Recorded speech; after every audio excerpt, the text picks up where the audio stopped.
Agora esta chamada está sendo gravada. Agora esta chamada está sendo transcrita. Agora esta chamada está fazendo anotações. Boa noite, todos sejam muito bem-vindos a esta roda de conversa. Eu me chamo Sônia Souza, sou psicanalista clínica, também sou com especialização em traumas familiares, sou pedagogo, orientadora educacional, e é um grande prazer ter vocês aqui conosco, participando, né? Sabemos que vamos ter um grande aprendizado juntamente com vocês. Eu quero estar convidando o nosso psicanalista Eric Guzmão, que estará fazendo a apresentação nesta noite, né? Se apresentando para o nosso convidado. Boa noite para todos. Boa noite, professora Sônia. É um imenso prazer e honraria estar mais outra vez com vocês aqui e estar também com todas as pessoas presentes. Também quero estar convidando a nossa psicanalista Neuciene Serra para estar apresentando aos nossos convidados. Boa noite a todos, sou Neuciene Serra, sou terapeuta de reprocessamento generativo, mais conhecido como TRG. Sou terapêutica energética e psicanalista clínica. É um prazer estar aqui para contribuir um pouco essa noite com todos vocês. Então, hoje nós vamos estar falando nessa roda de conversa, né? Desejos e sintomas na cultura contemporânea, o legado transgeracional. E o objetivo aqui hoje é refletir sobre os conceitos de desejo, sintomas e cultura que manifestam no sujeito contemporâneo, abordando suas distorções na cultura, do desempenho, o impacto das redes sociais e o papel da psicanálise na escuta clínica. Além disso, discutir a normatividade geracional e as implicações da transmissão transgeracional de padrões psíquicos e culturais. Vivemos em uma época em que a promessa da felicidade é apresentada como obrigação. Ser produtivo, visível, desejado e sempre satisfeito. É assim que nós precisamos apresentar, né, na nossa sociedade hoje. A cultura contemporânea criou um discurso de performance contínua e é preciso mostrar que se está bem, mesmo quando o sujeito está em sofrimento. Nesse cenário, o desejo humano, tão fundamental na psicanálise, passa a ser controlado por um ideal do consumo e de vida perfeita. Para Freud, o desejo nasce da falta do que não temos, do que buscamos simbolizar. Lacan aprofunda essa ideia ao afirmar que o desejo é o desejo do outro. Ou seja, não desejamos sozinhos. E a relação com o mundo que nos constitui. O sujeito é marcado pela incompletude. E isso é parte estrutural da vida psíquica. Entretanto, a sociedade atual nos mostra, nos convence de que é possível eliminar essa falta, preenchendo-a com objetos, curtidas, imagens e conquistas rápidas.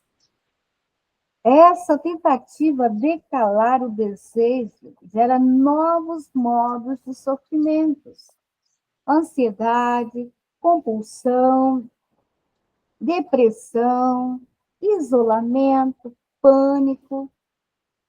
O sintoma que antes era resultado de conflitos internos e repreensão, hoje aparece ligado ao excesso de escolhas, de estímulos, de exigências. O sujeito contemporâneo, diante de tantas possibilidades, se vê paralisado, sem saber quem é ou o que realmente quer. As relações afetivas também se transformam, vínculos mais frágeis, idealização imediatas e descartabilidade emocional. O desafio para se sustentar em uma relação com o outro sem se perder de si, as redes sociais intensificam essa lógica. Oferecem visibilidade, produzem segurança constante, o olhar do outro se torna medida de valor subjetivo. A psicanálise, nesse contexto, surge como prática de resistência. Ela devolve ao sujeito o direito de desejar, de enfrentar sua falta, com responsabilidade e criatividade, não como um defeito que deve ser eliminado. O tratamento não busca adaptar o indivíduo às exigências da cultura, mas resgatar sua singularidade, permitindo que cada um encontre seu modo próprio de existir. Falar de desejo hoje é falar de liberdade. Liberdade de não corresponder ao ideal imposto, liberdade de escutar o próprio inconsciente, liberdade de reconhecer que a falta é parte da vida. Assim, compreender as políticas do desejo na contemporaneidade e compreender como a sociedade molda subjetividades e como os sujeitos resistem, sofrem ou se reinventam dentro desta moldura. Esse debate, o que nós vamos falar, né, discutirmos esse assunto hoje é urgente, porque o sofrimento psíquico se tornou mais invisível e, ao mesmo tempo, mais disseminado. A psicanálise contribui oferecendo um espaço de palavras onde cada um pode se ouvir, se reconhecer e se responsabilizar por seu desejo.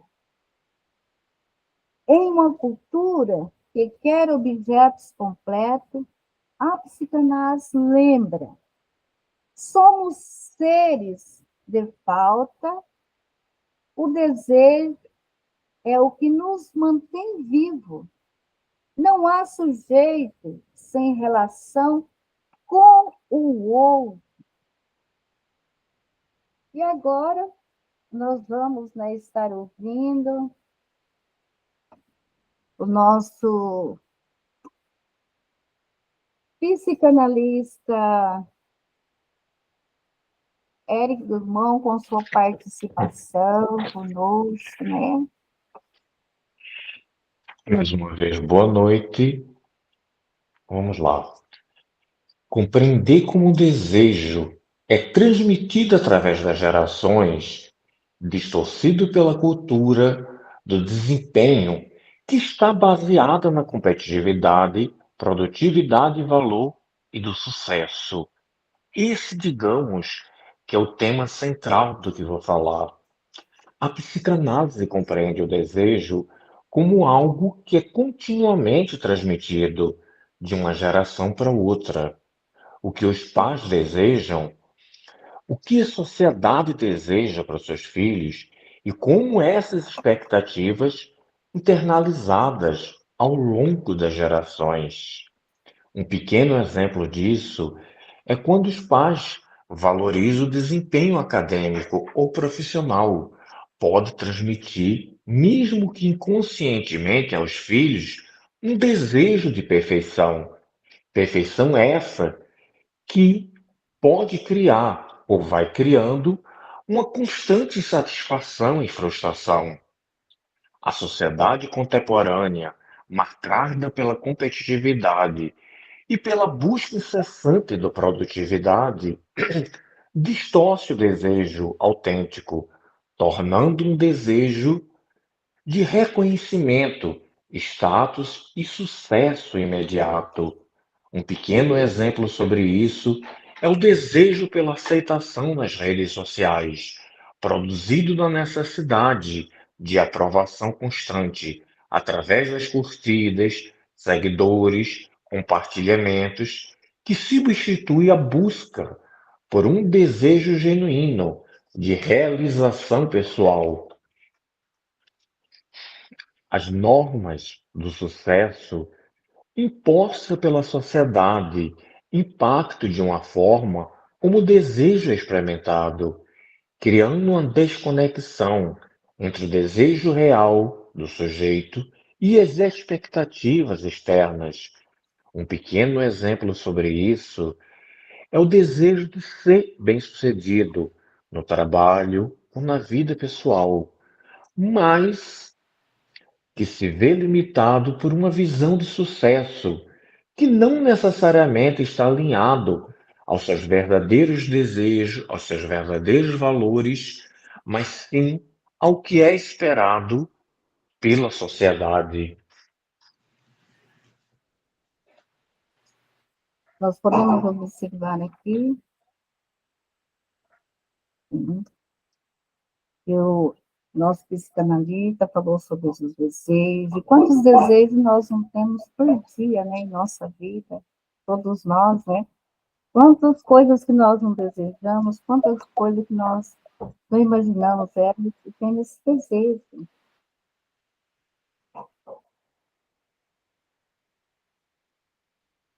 E já vamos ouvir a nossa psicanalista Neuciene também, com sua participação, com sua contribuição conosco aqui para o nosso aprendizado.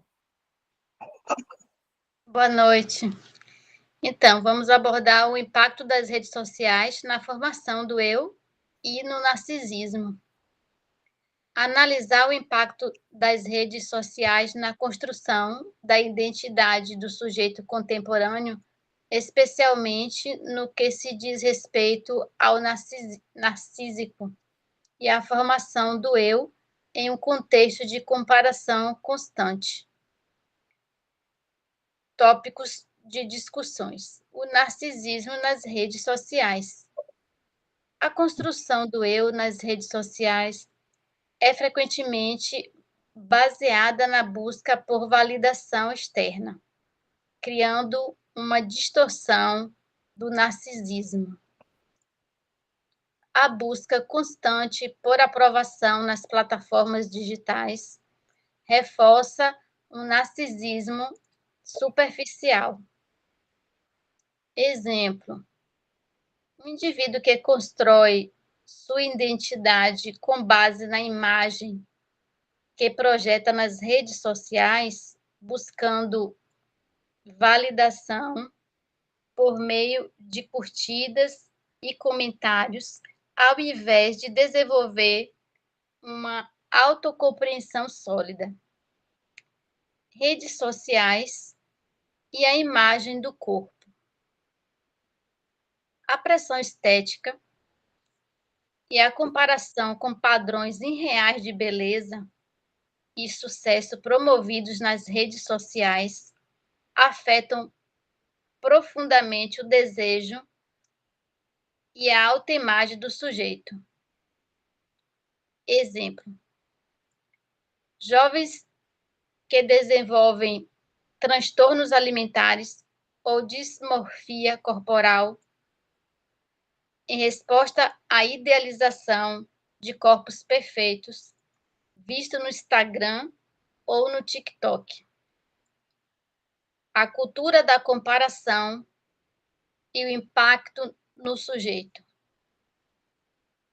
O constante comparecimento entre si e os outros nas redes sociais pode gerar sentimentos de inadequação e solidão, afetando a formação do eu e criando um desejo de ser constantemente reconhecido e validado.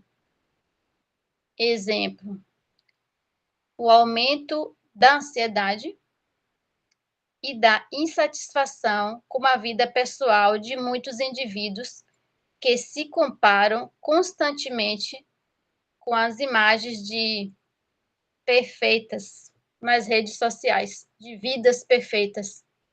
Entre aspas, né, que vida perfeita não existe e nunca existirá.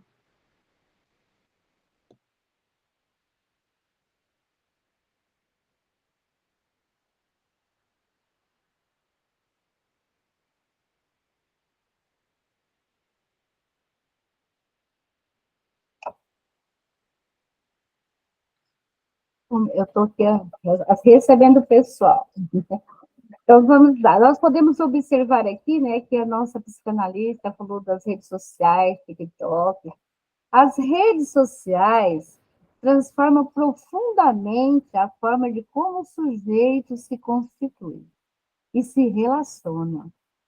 Se antes o eu era estruturado a partir dos laços familiares, experiências reais com o outro, hoje a subjetividade se constrói também diante de um espelho digital, onde curtidas, seguidores e compartilhamentos funcionam como medidas de valor.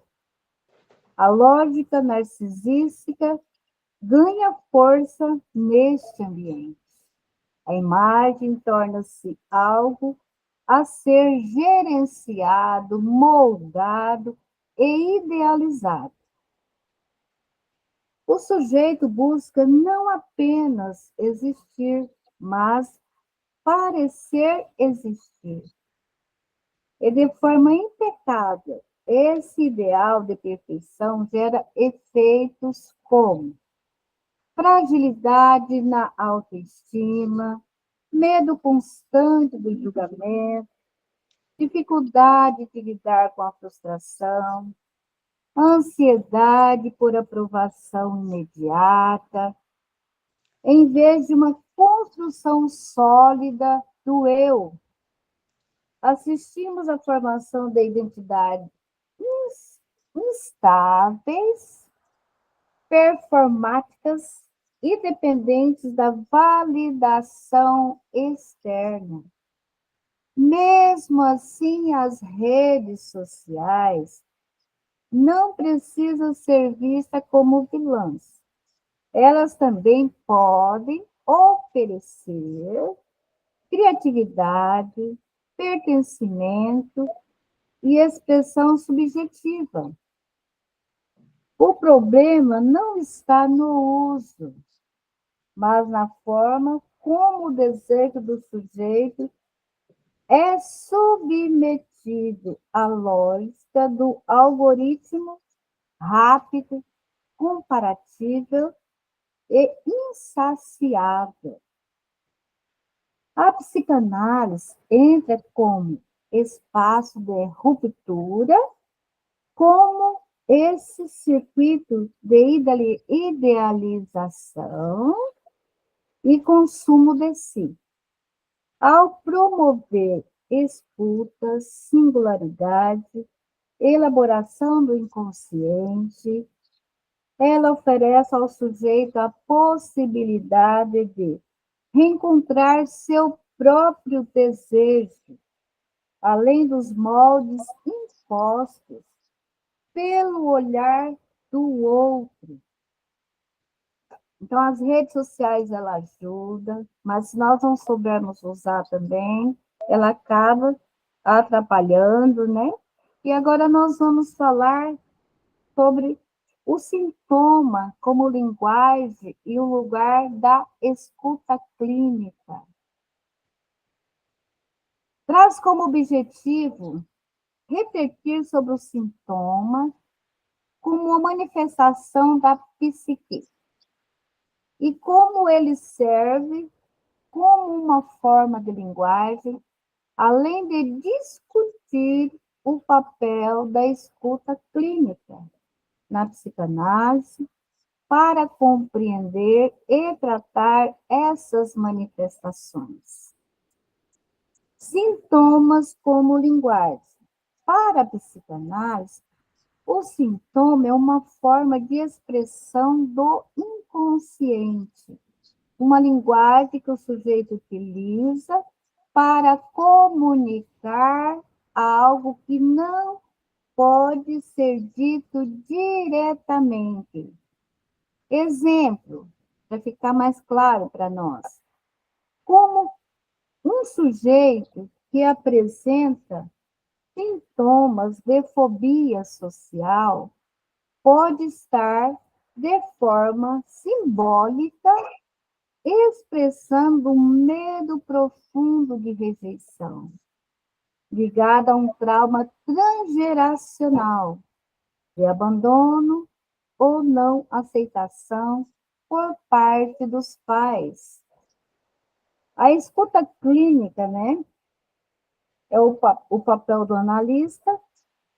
A escuta analítica busca interpretar o sintoma como um ponto de entrada para entender os conflitos inconscientes do sujeito, considerando as influências transgeracional e culturais no surgimento desses sintomas.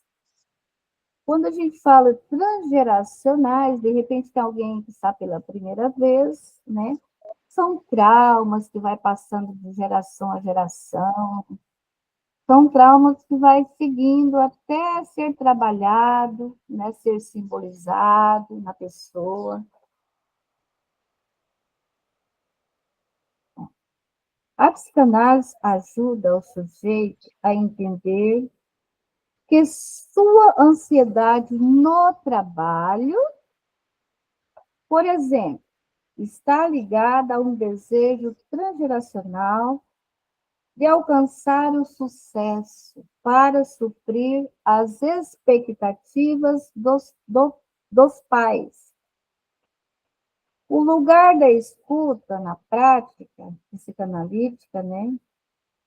A escuta empática e sem julgamento. Nós, como psicanalistas, vamos receber e vamos ouvir sem julgamento. É fundamental para que o sujeito possa se expressar livremente, entendendo como seus sintomas e desejos estão enraizados em sua história de vida e nas experiências transgeracional. Exemplo, a escuta cuidadosa de um analista ao trabalhar com um paciente que expressa sintomas de depressão, permitindo-lhe acessar camadas mais profundas de sua subjetividade.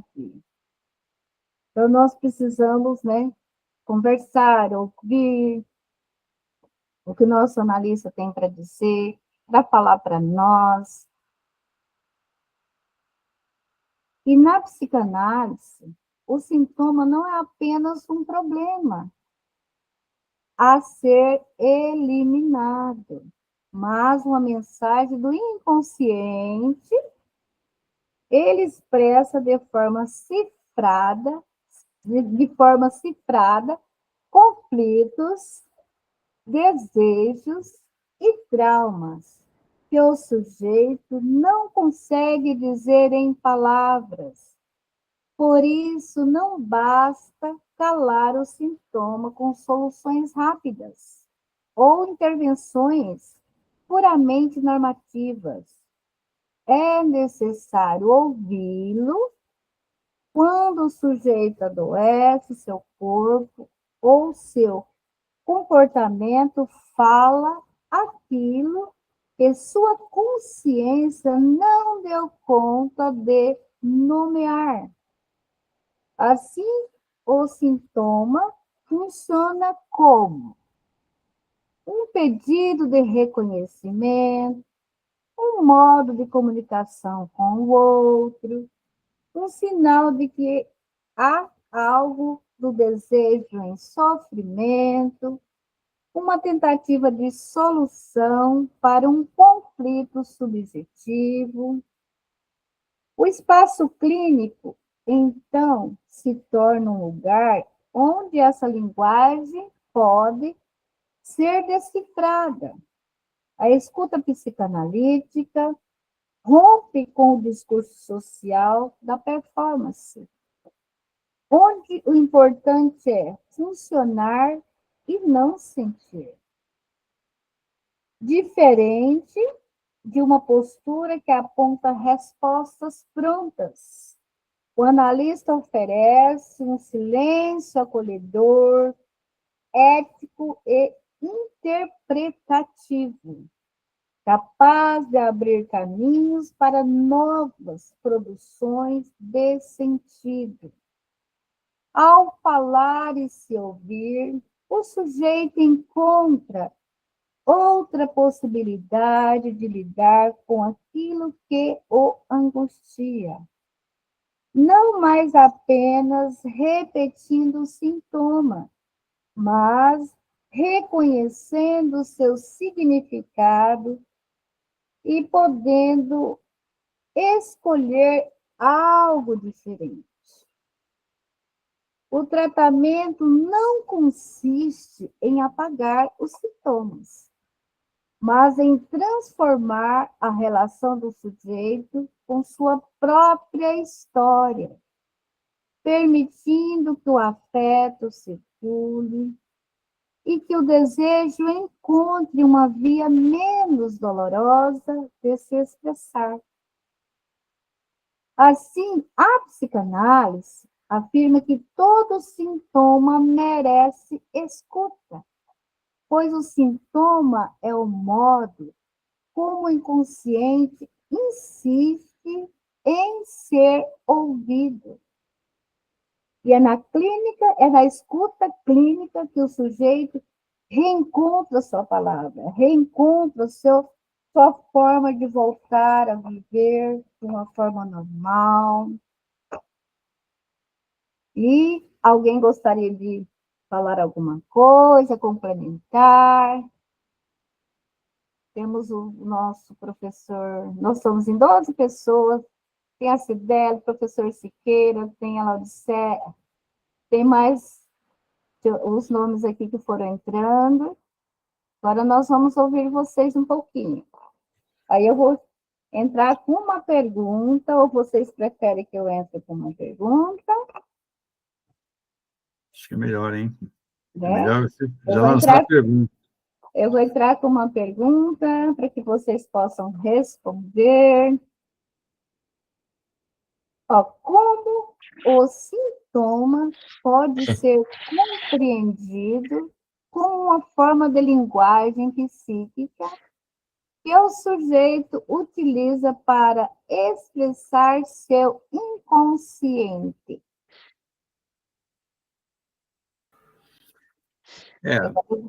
Boa noite a todos. Boa noite, Sônia. Boa noite, Eric, Neuciene. Boa noite, professor Siqueira. Boa noite a todos. E boa noite a todos os assistentes também, ouvintes. O assunto é complexo, viu? O assunto é complexo, assunto riquíssimo. Primeiramente, parabéns pela exposição de vocês. E eu diria o seguinte: os sintomas, eles são representações do emocional, né? O inconsciente, ele transporta para o corpo todas as emoções, os conflitos psíquicos, etc., né? Então, se a pessoa não consegue, digamos, colocar para fora isso, né? Eu vou usar até uma terminologia que me parece bem peculiar, mas que é assim, vomitar, né? A pessoa tem que vomitar as suas questões psíquicas para que haja uma escuta, né? Porque o analista, conforme dito aí, né? O analista,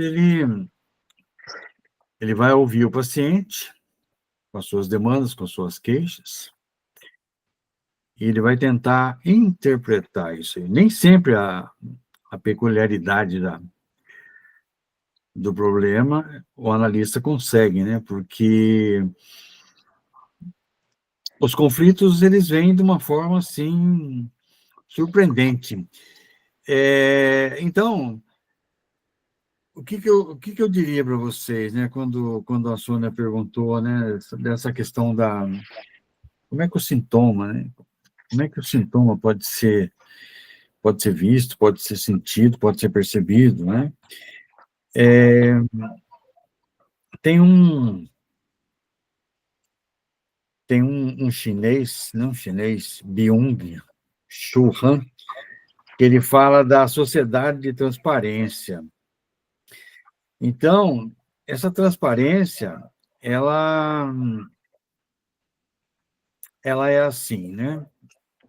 Nós temos de estabelecer uma diferença entre o ser e o parecer, né? O que é e o que parece ser. Nem sempre o que parece é. Então, muito bem dito para vocês, essas questões aí de redes sociais, exposição, hiperconsumo, né? Tem uma série de coisas aí que gera uma ansiedade tamanha. Então, às vezes, a pessoa não se dá conta, principalmente os jovens, né? Eu diria até que as crianças atualmente estão envolvidas nesse processo aí, né? Um hiperconsumo de telas, né? Até os jogos, videogames, usados de forma exagerada, de forma exacerbada, isso pode causar um transtorno tremendo, né? Gerar uma ansiedade, e uma ansiedade que ela vem traduzida com sintomas do corpo.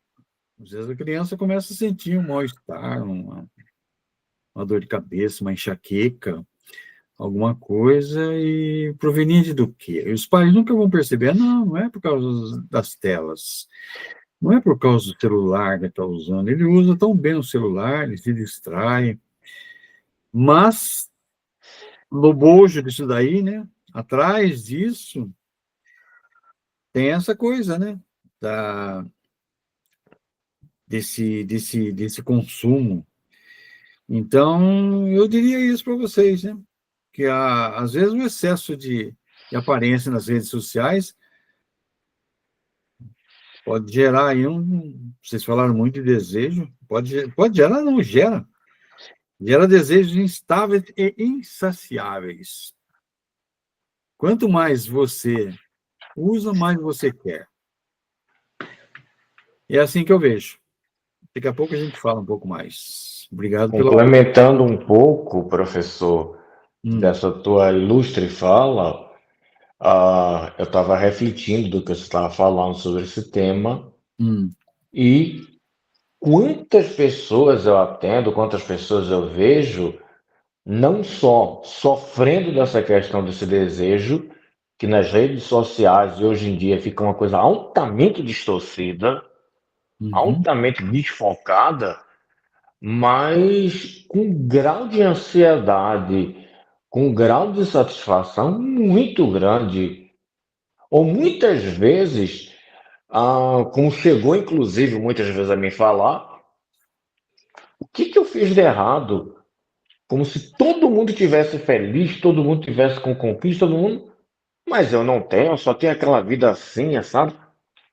Só que aquelas pessoas que ela está vendo, aquelas pessoas que ela está acompanhando, também não têm de fato isso. O que ela está vendo é um recorte da realidade, e um recorte fortemente maquiado. Um recorte que, de certa forma, hoje em dia é vendido como um produto. Hoje, nas redes sociais, é muito comum a aparência, o jeito, o sucesso é vendido como um produto, e um produto altamente comercial.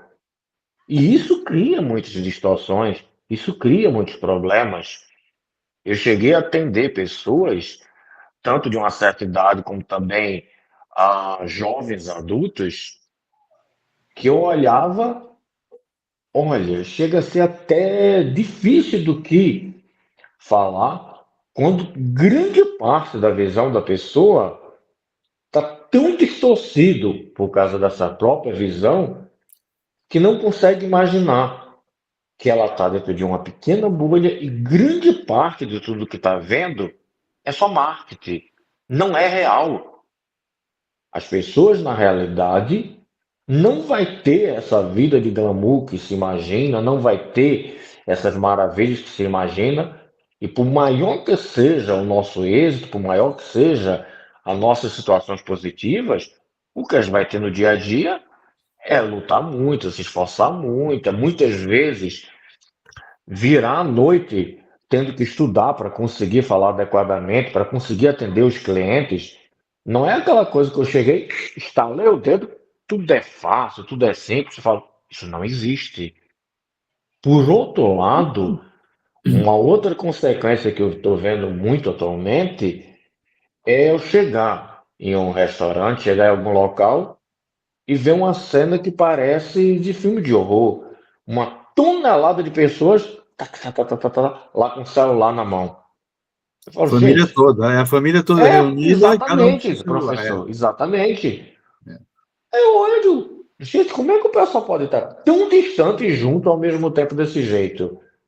As pessoas estão lá, estão comendo, e de repente, muitas vezes eu vejo o pessoal mais preocupado de enquadrar, mais preocupado de postar do que apreciar o sabor, apreciar o cheiro, apreciar aquele momento. Então, só para não cortar você, Eric, Não, mas à mas, vontade, muito mas pelo contrário. A somando Cidélia a... está com a mãozinha erguida. A hora que vocês falaram aí, Oi? a hora que vocês terminarem, a Cidélia está com a mãozinha erguida. Não, Ah, perfeito, perfeito, a gente viu. eu só vou Não, pode complementar falar. aqui, só vou complementar aqui um assunto que 2 minutinhos só. Assim, Não, mas pode falar. nas redes sociais, por exemplo, as pessoas escolhem o que mostrar. Uhum, Os momentos felizes, conquistas, corpos idealizados, já foi tudo isso dito. É bem Mas assim. é uma versão editada. Só que tem o seguinte, né? Tem o seguinte, essa, essa exposição na tela, nas redes sociais, ela esconde, ela silencia. O que não é postado são as dores, as dúvidas, os fracassos. E isso fica invisibilizado. Vamos usar uma palavra assim. uhum, Invisibilizado. As pessoas não veem o que está na sua subjetividade. Elas veem a aparência. Por isso que eu disse a diferença do ser e do parecer. Você mostra uma figura e não é a real. Não é o que você está sentindo. Você está mascarando, para usar uma fala do Jung aqui, a máscara, né? Para você mostrar uma posição que não é Está ali vivendo só de aparência, né? a verdadeira. É isso aí. Deixa para a Cidete agora, Cidete falar alguma coisa. Isso, aparência. Cidélia, Pode falar. A mãozinha está erguida. Sônia, então, o sintoma é a manifestação, né, do psique do indivíduo, independente se tem a ver com rede social ou não, mas mesmo nas redes sociais, porque, por exemplo, uma criança pode, sim, desenvolver pânico por assistir a alguma matéria indevida ali, através da rede social. E uma obsessão pode acontecer também, né? O que é um sintoma? Pode ser uma obsessão, pode ser uma neurose, a pessoa ficar pensando demais em alguma coisa, de uma maneira exagerada, ou podem ser dores corporais, que são psicossomáticas, né? Coisa que na próxima semana, na quinta-feira, eu vou explicar na minha aula, eu e as meninas que vão participar comigo, e também pode ser, como você disse, uma fobia social de alguém que já se sentiu assim tão coagido pela sociedade, em um lugar ou em outro, que essa pessoa, de uma certa forma, tem medo de se relacionar de maneira social com outras pessoas. E então, assim, o sintoma é aquilo que pode ser a depressão, é aquilo que o indivíduo vai ter por causa das dificuldades dele ali com relação ao tipo de problema que ele está vivendo, que sim, pode ter a ver com as redes sociais, muitas vezes, e com a influência dela na nossa vida, né? Porque, como aí foi dito pelos colegas, o Eric Guzmão e o Siqueira, as pessoas elas vão passar a usar máscara, deixar de ser elas mesmas. Então, nós precisamos de fazer o quê? Voltar à nossa individuação, de procurar ser eu com as minhas alegrias, com as minhas dores, eu com o meu desejo de dizer sim, dizer não, eu com o meu desejo de ir ou não ir, de achar que algo é bom para mim ou não, sem a idealização da sociedade, do outro, que sobrecarrega através de nós, inclusive pelas redes sociais, mostrando um mundo que não é exatamente aquilo que é a vida da pessoa, de uma maneira que não é verdadeira. E, com isso, causando nela uma frustração, porque quando ela sai da rede social, ela vai viver a realidade dela, e às vezes essa realidade é dura. Então, nós, enquanto psicanalistas, vamos ajudar essa pessoa a ter a sua subjetividade. E para isso, né, pessoal, quem quiser participar, os psicanalistas aí que estão participando hoje, que quiserem participar na rede de análise, serem atendidos ou atender também, e serem atendidos, o valor social da rede de análise do Sobrap é apenas R$ 150 e fica o convite. E é bem assim mesmo, como vocês já falaram, né, a rede social, a gente vive de aparência. Mas, assim, como os minutinhos estão aqui correndo, eu vou fazer a finalização aqui, e aí a gente continua trocando essa ideia, porque é bem riquíssimo esse assunto, né? Para nós podermos... O sujeito contemporâneo vive atravessado por novas formas de sofrimento, em uma sociedade orientada pelo desempenho, pela aceleração e pelo culto à imagem. Surgem manifestações psíquicas que expressam o impacto desses imperativos culturais sobre o desejo e sobre o modo como cada indivíduo se relaciona consigo mesmo e com o outro. O desejo conceitual central, né, da psicanálise constitui a força estruturamento do sujeito. Entretanto, na atualidade, ele sofre distorções ao ser capturado por exigências externas. Ser produtivo, ser eficiente, ser admirado. Essa lógica produz sintomas marcados pela exaustão, pelo fracasso e pela sensação de inadequação permanente. Em vez de sujeitos desejantes, cria-se sujeitos devorados pelas expectativas sociais. As redes sociais intensificam esse processo ao transformar a imagem em mercadoria e o olhar do outro em juiz permanente. O eu passa a depender da validação virtual, resultado em formas de narcisismo frágil e hiperexpostas. A busca por curtidas se converte em busca por amor, a comparação constante. Essa fonte de sofrimento, a idealização